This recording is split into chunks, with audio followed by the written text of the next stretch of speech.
नमस्कार दोस्तों, कैसे हैं आप लोग। उम्मीद करता हूं सब कुछ स्वस्थ होंगे, मस्त होंगे और अच्छे होंगे। मैं हूं दुर्गेश डीके, आपका फ्रेंड। दोस्तों इस समय हम शानदार छोटा सीरीज चला रहे हैं हिस्ट्री डेली 1 क्वेश्चन, जो कि आपके एग्जाम के दृष्टिकोण से काफ़ी इंपॉर्टेंट है।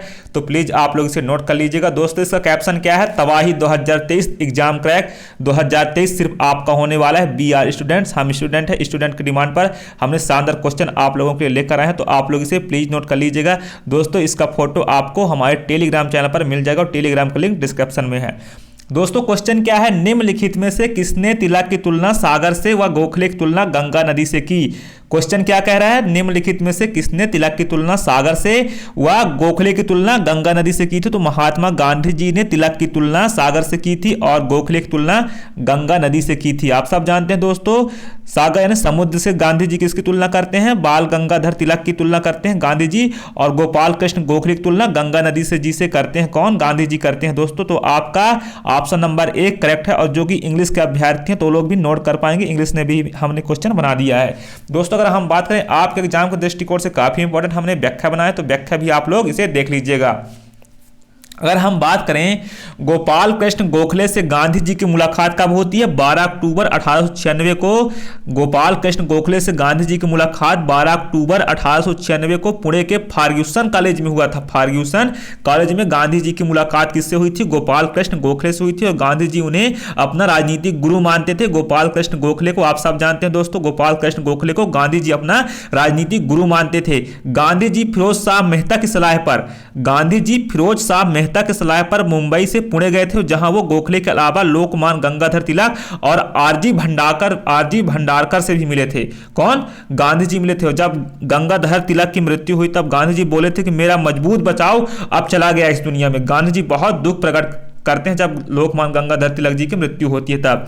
इस मुलाकात के बाद गांधी जी ने तीनों महान नेताओं से खासियत बताते हुए लिखा है कि फिरोज शाह मेहता मुझे हिमालय जैसे लगे। गांधी जी कहते हैं फिरोज शाह मेहता मुझे हिमालय जैसे लगे, लोकमान्य गंगाधर तिलक मुझे समुद्र के समान, तो गोपाल कृष्ण गोखले मुझे गंगा जैसे जान पड़े, जिसमें आप नहा सकते हैं, हिमालय पर कहा चढ़ा नहीं जा सकता, लेकिन समुद्र में डूबने का खतरा रहता है, गंगा की गोद में तो क्रीड़ा की जा सकती है। दोस्तों तो कौन कहते हैं? महात्मा गांधी जी कहते हैं। आप लोग यहाँ पे दोस्तों नोट कर लीजिएगा। अगर हम बात करें फिरोज शाह मेहता मुझे हिमालय जैसे लगे, लोकमान्य गंगाधर तिलक समुद्र के समान, तो गोपाल कृष्ण गोखले मुझे गंगा जैसे जान पड़े, जिसमें आप नहा सकते हैं, हिमालय पर चढ़ा नहीं जा सकता, समुद्र में डूबने का खतरा रहता है, पर गंगा की गोद में तो क्रीड़ा की जा सकती है। दोस्तों आप लोग इसे नोट कर लीजिएगा क्योंकि आपके एग्जाम के दृष्टिकोण से काफ़ी इंपॉर्टेंट है दोस्तों। तो हमने इसको शानदार आप लोगों के लिए बनाया है, तो आप लोग इसे देख पाएंगे।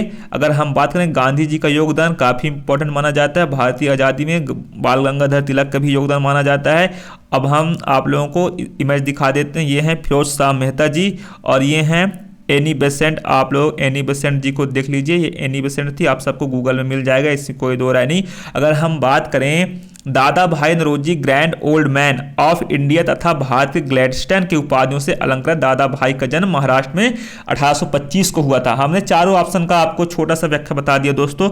ग्रैंड ओल्ड मैन दादा भाई नौरोजी, अगर हम बात करें grand old man of India तथा भारत के ग्लैडस्टोन की उपाधि दादा भाई नौरोजी की थी। आप लोग इसे नोट कर लीजिएगा दोस्तों। अगर हम बात करें फिरोज शाह मेहता जी, फिरोज शाह मेहता का जन्म महाराष्ट्र के मुंबई में हुआ था और उन्होंने लंदन में भारतीय सभा में एवं ईस्ट इंडिया एसोसिएशन के संपर्क में आकर राजनीति में शामिल हो गए थे। तो कौन? फिरोज शाह मेहता जी शामिल हो गए थे, ईस्ट इंडिया एसोसिएशन के संपर्क में आकर वो शामिल हो गए थे। फिरोज शाह मेहता का भी योगदान काफी माना जाता है भारतीय स्वतंत्रता आंदोलन में। अगर हम बात करें एनी बेसेंट, आयरन लेडी के नाम से प्रसिद्ध श्रीमती एनी बेसेंट जी का जन्म लंदन में हुआ था। एनी बेसेंट का जन्म लंदन में हुआ था। इन्होंने भारत में स्वशासन के उद्देश्य से 1916 में होम रूल लीग की आंदोलन चलाया था। होम रूल लीग आंदोलन चलाया था कौन? एनी बेसेंट जी ने।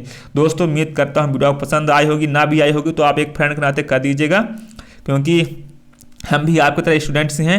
Thank you so much. 2023 सिर्फ आपको होने वाला, फोड़ दीजिए 2023 को। धन्यवाद, टेक केयर।